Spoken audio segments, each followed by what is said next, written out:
Recording also okay. तो right हम graph draw कर लिया था लास्ट लेक्चर में, तो मैं एक्सप्लेन करता हूँ। इट इज ऑब्जर्व दैट उसके पॉइंट्स लिख लो, that intensity of radiant power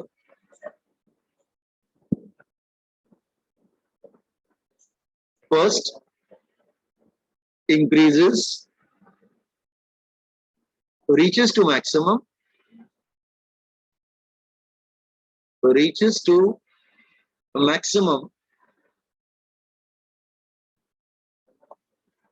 and then decreases and then decreases, फिर वो डिक्रीज होंगे। ठीक है,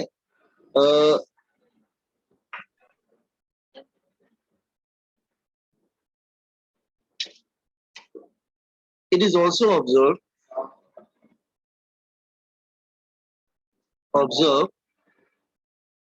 that with increase in temperature,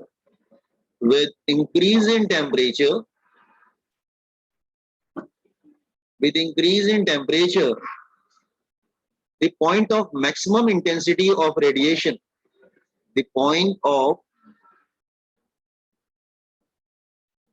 maximum, आप लोग ने ग्राफ तो बना लिया था ना last time, boys and girls? Have you drawn the graph ना previously in the previous? Okay, now it is also observed that with increase in temperature, the point of maximum intensity of radiation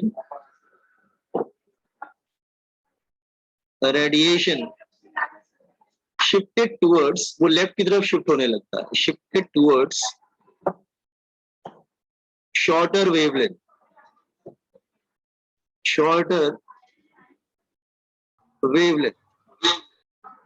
ठीक है, देखो left की तरफ shift होने लगता है। ठीक है, वो जो लैम्डा मैक्स का जो पॉइंट था वो लेफ्ट की तरफ आने लगता है। ठीक है, now lambda max is a wavelength,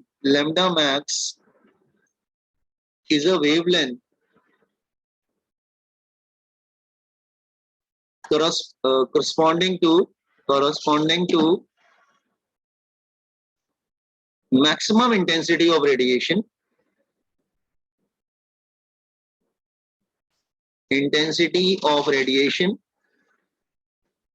at that temperature. Radiation at that temperature. Clear? तो इसका मतलब क्या है कि ग्राफ एक ही, अच्छा इसका जो एरिया होता है, दैट इज एरिया, इसका जो एरिया होता है वो किसके प्रोपोर्शनल है? एरिया बिलो द ग्राफ, मतलब हम बात कर रहे हैं एरिया बिलो द ग्राफ। ठीक है, so the area below the graph, जो इसका एरिया होता है, let me tell you, suppose अगर ये इस तरह से ग्राफ है और ये इस तरह से ग्राफ आ रहा है लाइक दिस वे, इसका जो एरिया होता है that mean area,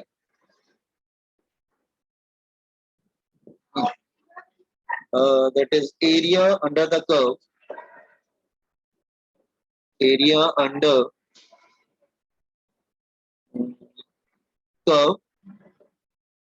at any temperature T,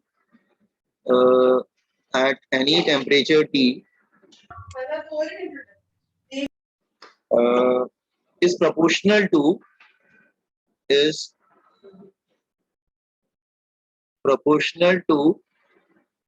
T raised to power 4। मतलब एरिया जो होता है वो किसके प्रोपोर्शनल होता है? T raised to power 4 के प्रोपोर्शनल होता है। जो एरिया होता है that is nothing, it's a radiant power, average radiant power you can say, not radiant power, average radiant power proportional to T raised to power 4। ये बात ध्यान रखना है। तो कुछ पॉइंट्स हैं, नोट कर लीजिए, ये एक्चुअली थ्योरी है पूरा। तो note down this points, I think graph पे ड्रॉ कर लिया था, note down from point number 1 2 3 4, only 4 points are there।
Excuse me sir. हाँ बोलिए। सर सेकंड पॉइंट एक्सप्लेन कीजिए ना। अच्छा सेकेंड पॉइंट, हाँ ये जो लेमडा मैक्स मैं लिख रहा हूँ, तो ये जो टेम्परेचर 1200 केल्विन है, सपोज कर लो T1, उस टेम्परेचर पे इस पर्टिकुलर लेमडा 1 मैक्स पे उसका जो रेडिएशन था वो मैक्सिमम है। देखो लेमडा मैक्स यहाँ पे आ रहा है, देखो लेट मी टेल, वो एक्चुअली देखो फिर से मैं समझा। अच्छा आप लिख लीजिए, मैं एक्सप्लेन करूँ।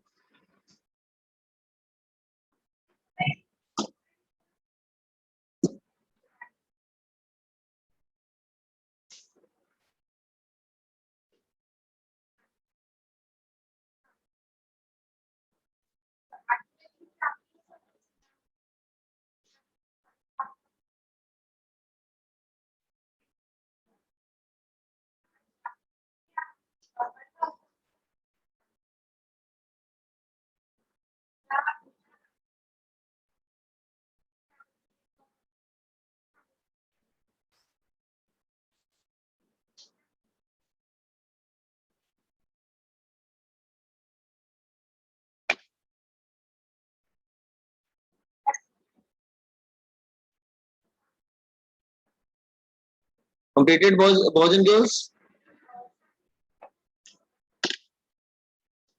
Yes.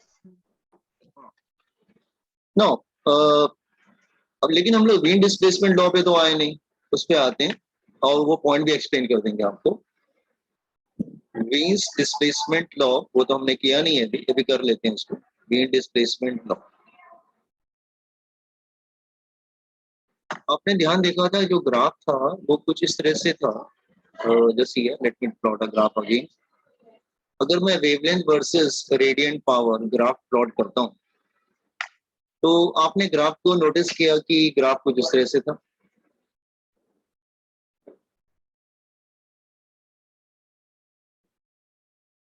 अगर ये टेम्परेचर T1, ये T2 और ये T3 ले लेते हैं, तो इसके करस्पॉन्डिंग जो वेवलेंथ जहां पे मैक्सिमम आ रहा है उसको हम लोग लैम्डा मैक्स बोलते हैं।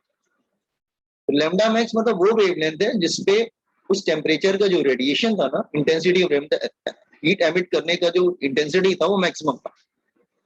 Are you getting? इसी तरह इसका आएगा, इधर आएगा, इसको लैम्डा 1 कर लेते हैं तो इसका लैम्डा 2 मैक्स, और ये आता है तुम्हारा लैम्डा 3 मैक्स। तो लेफ्ट की तरफ वो शिफ्ट होता जा रहा है। अच्छा लैम्डा जो इधर इंक्रीज कर रहेगा एक्स एक्सिस पे, तो पीछे आएंगे तो क्या होगा, डिक्रीज करेगा। क्लियर? तो इसका मतलब क्या, ये क्या शो कर रहा है, if T3 is greater than T2 greater than T1, so lambda 3 max is less than lambda 2 max is less than lambda 1 max. So you can say wavelength and temperature, they are inversely proportional to each other. Lambda max is inversely proportional to temperature. यही मतलब हुआ ना कि जैसे जैसे temperature बढ़ेगा lambda max कम होता जाएगा। लैम्डा मैक्स मतलब वो वेवलेंथ जिसमें उस टेम्परेचर का जो रेडिएशन था मैक्सिमम था। ठीक है, तो प्रोपोर्शनल का साइन जाएगा और गेट अ कांस्टेंट हियर, तो lambda max is equal to constant B आ जाता है, constant is B upon T. अच्छा, या फिर ऐसे भी कुछ बच्चे बोल सकते हैं lambda max is equal to into T is equal to B. This is a formula. एक बात याद रखना, टी जो होता है वो एब्सोल्यूट टेम्परेचर होता है। एब्सोल्यूट टेम्परेचर मतलब केल्विन में होना चाहिए, it should be in kelvin. और बी जो होता है ना वो कांस्टेंट होता है, वेयर बी कॉल्ड, बी को बोलेंगे, बी कांस्टेंट की वैल्यू होती है, उसको बोलते हैं वीन्स कांस्टेंट।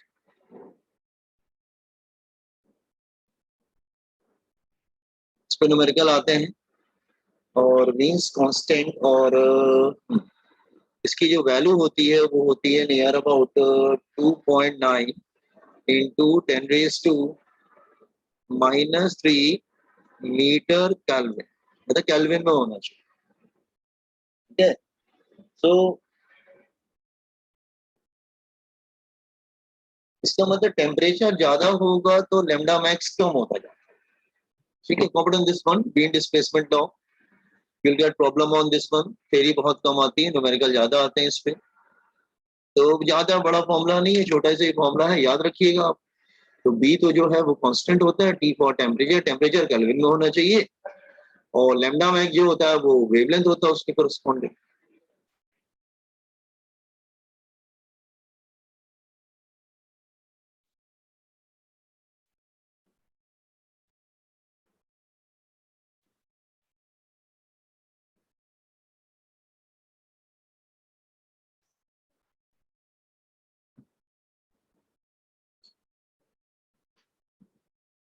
अच्छा, ये को बहुत डिफिकल्ट फॉर्मूला नहीं है, तो इस पे न्यूमेरिकल्स आते हैं, बच्चे कर लेते हैं easily.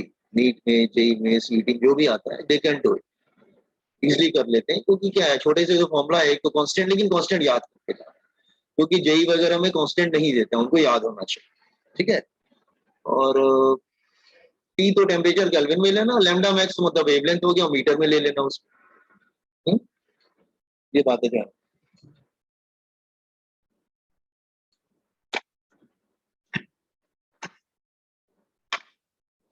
So problem will come on this one. Theory बहुत कम पूछते, बहुत बहुत बहुत कम से प्रॉब्लम पूछते हैं इसको। Remember this small form.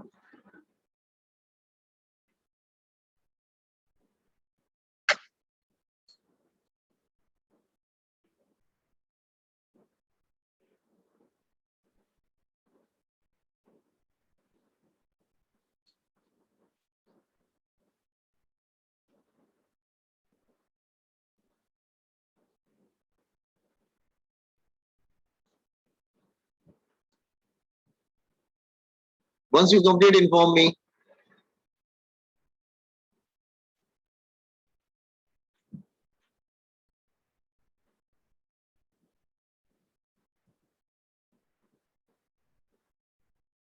Akash, Akash, can you hear me? Yes, sir. बेटा अटेंडेंस ले लेना, अटेंडेंस मुझे भेज देना, ठीक है। हाँ सर। सर वो 4 तारीख को ऑफलाइन एग्जाम होने वाला है।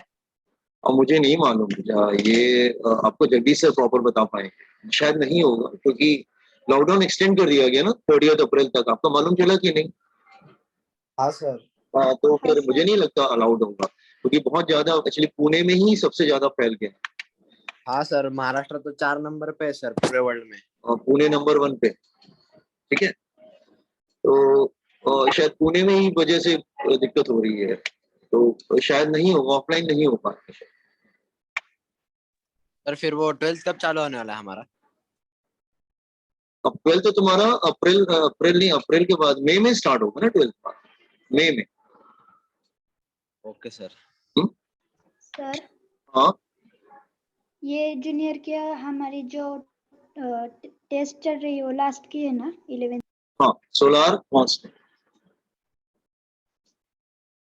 सोलार कांस्टेंट क्या होता है, लुक हियर, मैं समझा रहा हूँ। Let's say here it is sun, suppose कर लो ये सन है, let's say, and this is earth, this is earth. आप अर्थ के सरफेस पे एक एरिया रखिए, अर्थ के सरफेस पे, on earth surface there is an area, area 1 ले लेते हैं, 1 मीटर स्क्वायर। और सन रेज जो आती हैं वो इससे, सन से सन रेज आती हैं और बिल्कुल 90 डिग्री पे हिट करती हैं। और टाइम भी हम 1 सेकेंड ले लेते हैं, टाइम इज ऑल्सो 1 सेकेंड। तो जो हीट आती है ना on this surface, this is a surface, बिल्कुल 90 डिग्री पे रखा हुआ है, तो जो हीट होती है ना, जो रिसीव करेगा, उसको हम लोग बोलते हैं सोलार कांस्टेंट। तो व्हाट इज सोलार कांस्टेंट? तो amount of heat, amount of heat, amount of heat, heat मतलब रेडिएंट एनर्जी, हीट को रेडिएंट एनर्जी बोलते हैं, आपको मालूम है। अमाउंट ऑफ रेडिएंट एनर्जी और heat received by earth, received by earth per unit area, per unit area per unit second, per unit time you can say, so per unit area, per unit, in the absence of atmosphere, in the absence of atmosphere, atmosphere को neglect करेंगे, absence of atmosphere, in the absence of atmosphere,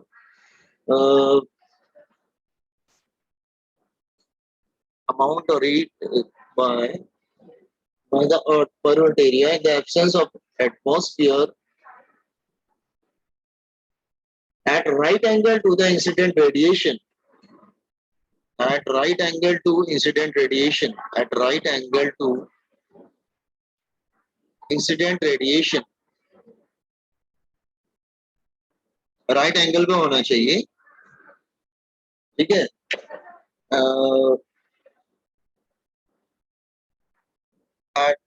क्योंकि अर्थ और सन के बीच distance change होता रहता है, at mean distance, mean मतलब average, at mean distance from sun and earth and sun, ठीक है। तो जो हीट रिसीव करेगा उसका सोलार कांस्टेंट, तो सोलार कांस्टेंट हीट होती है बेसिकली, और इसकी जो वैल्यू होती है, इसकी वैल्यू नियर अबाउट होती है 1360 वैट पर मीटर स्क्वायर, वैट मतलब जूल पर सेकेंड, या फिर आप बोल सकते हैं जूल पर मीटर स्क्वायर सेकेंड, तो जूल पर सेकेंड को वैट भी बोल सकते हैं नियर अबाउट। तो एक्चुअली हीट होती है when area is 1, when area is 1 and time is 1, ठीक है। तो जो हीट रिसीव करता है that is called solar constant. Solar constant समझ में आया? बटन सोलार कांस्टेंट,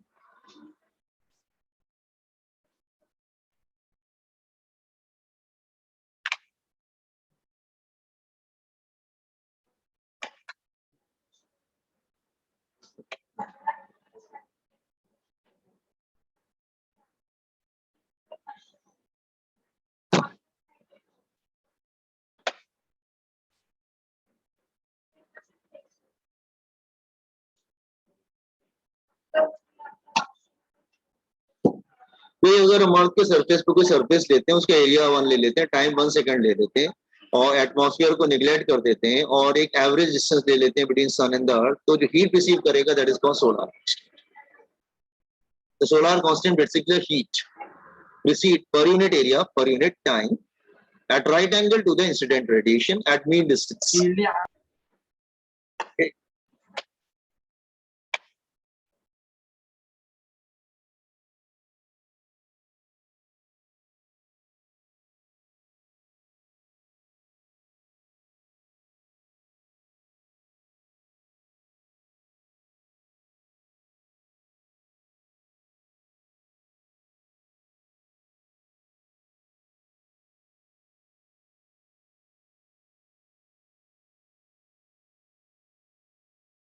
ठीक है, कोई बोल रहा था केमिस्ट्री का लिंक आया है, कहाँ केमिस्ट्री का लिंक आया है? हाँ, I am not seeing any link related to chemistry. Sir एक बार शॉर्ट में बता सकते हैं क्या ये सोलर कांस्टेंट? सोलर कांस्टेंट क्या होता है? Heat receive per unit area पर सेकंड ऑन अर्थ सरफेस। ये देखो, जैसे हीट है, ये अर्थ है, और एक हमने एरिया ले लिया 1 सेकंड का, और एरिया भी 1 ले लिया, टाइम भी 1 ले लिया, तो जो हीट रिसीव करेगा earth that is called solar constant. इसकी वैल्यू होती है 1360 वैट पर मीटर स्क्वायर, ठीक है। मतलब इतनी हीट रिसीव करता है। अगर कोई सरफेस हम अर्थ पे ले ले, right angle to the sun rays, area 1 होना चाहिए, टाइम 1 सेकंड होना चाहिए, ठीक है, दिस इज वन। और टेम्परेचर ऑफ सन कैसे निकाला हमने पहले अर्थ ले लिया, और अर्थ रिवॉल्व कर रहा अराउंड द सन, टी क्या है? टेम्परेचर ऑफ सन, आर क्या? Radius of sun, small R क्या? Radius of orbit of sun. तो सन क्या हीट रेडिएट कर रहा है पर सेकंड, मतलब पर सेकंड निकाला है मैंने, जस्ट ये पर सेकंड, हियर पर सेकंड, ठीक है, हीट रेडिएट ऑन पर सेकंड।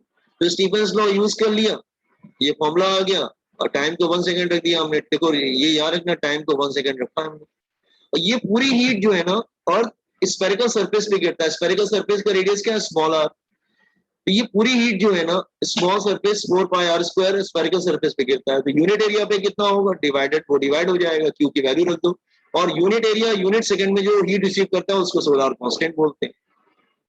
ठीक है, कॉपी दिस वन।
हेलो, हाँ, यू आर सेइंग समथिंग, कोई